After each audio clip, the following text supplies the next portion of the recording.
The sword is probably one of the most widely recognized symbols in historical combat.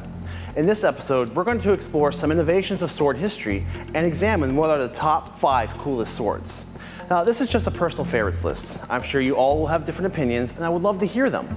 I'm also not really looking at variations of the standard sword either. There have been many blade shapes, makes, styles, scimitars, and ornate decorations.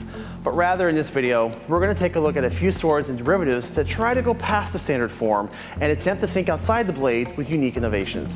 So we now present the top 5 coolest swords.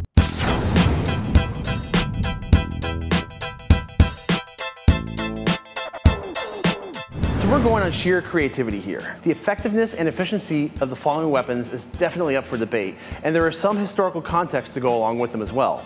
So here we go.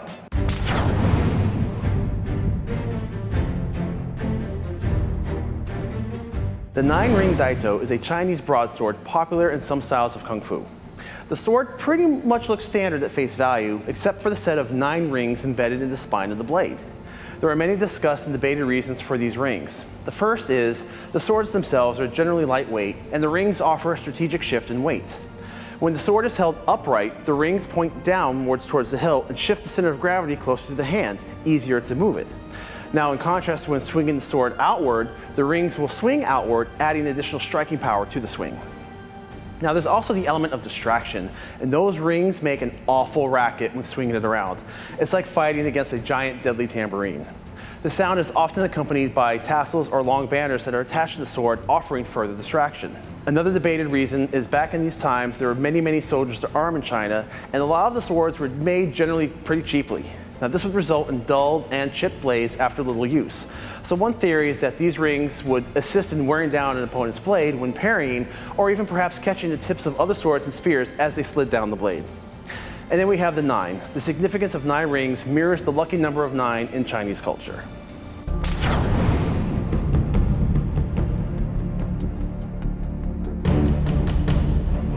This Egyptian weapon resembles a sickle and dates to as far back as 2500 BC.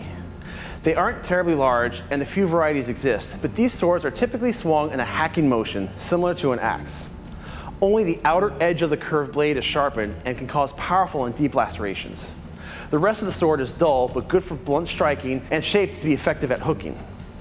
Many pharaohs are depicted in records and art as possessing these blades, possibly suggesting ceremonial or honorary applications of the khopesh as well as combat.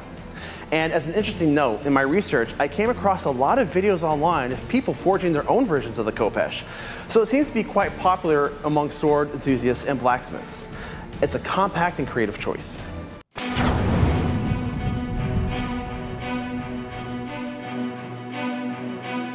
As we veer far away from the standard metal blade, we come to the Aztec tool of war, the macahuitl. The sword is far from your traditional variety. It is made primarily of wood, and instead of sporting a metal blade, it is embedded with a dozen or more sharpened obsidian stones. Now, obsidian is volcanic glass, and it can be sharper than high-quality razor blades.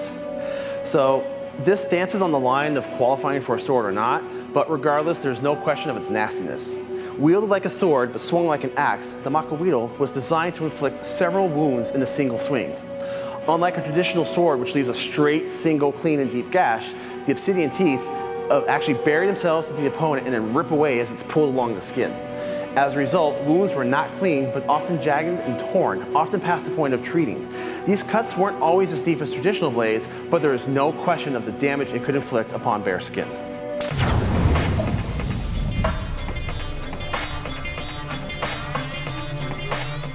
The hook swords, often called the tiger hook swords, are a Chinese weapon traditionally associated with northern style Kung Fu, but has also popularly spread into southern styles as well. History and usage on the sword is debated. The lack of records documenting its use among military personnel suggests that the sword was primarily a civilian weapon. Now, it sports a rather unique and intimidating design. The elongated spine of the weapon is used traditionally as a sword would be, while the hooked end is effective at catching limbs, hooking armor, as well as catching and tripping an opponent. The hilt extends to a sharpened blade, and the hands are protected by a crescent-shaped design. Even more unique is that the swords are often used in the pair, and sometimes they are hooked loosely together at the end and swung around, extending the combatant's reach an additional few feet. It's a very unpleasant thought when remembering that sharpened hilt. So the hook swords definitely are a cool and stylish mark that are left in the martial arts history.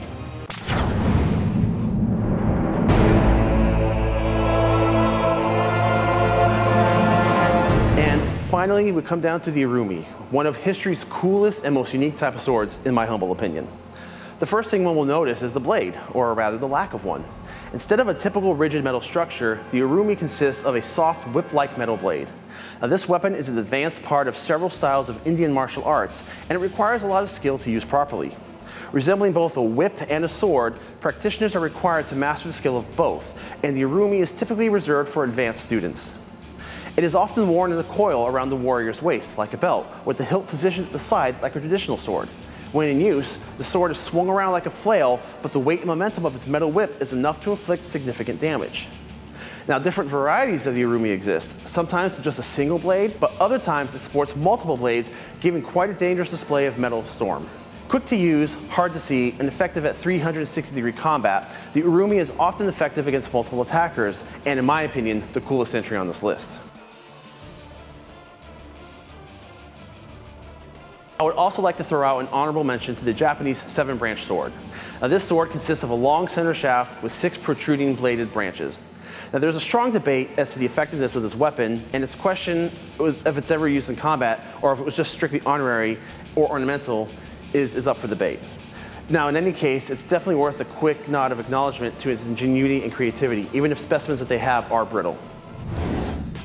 So there we have it, the top 5 coolest swords.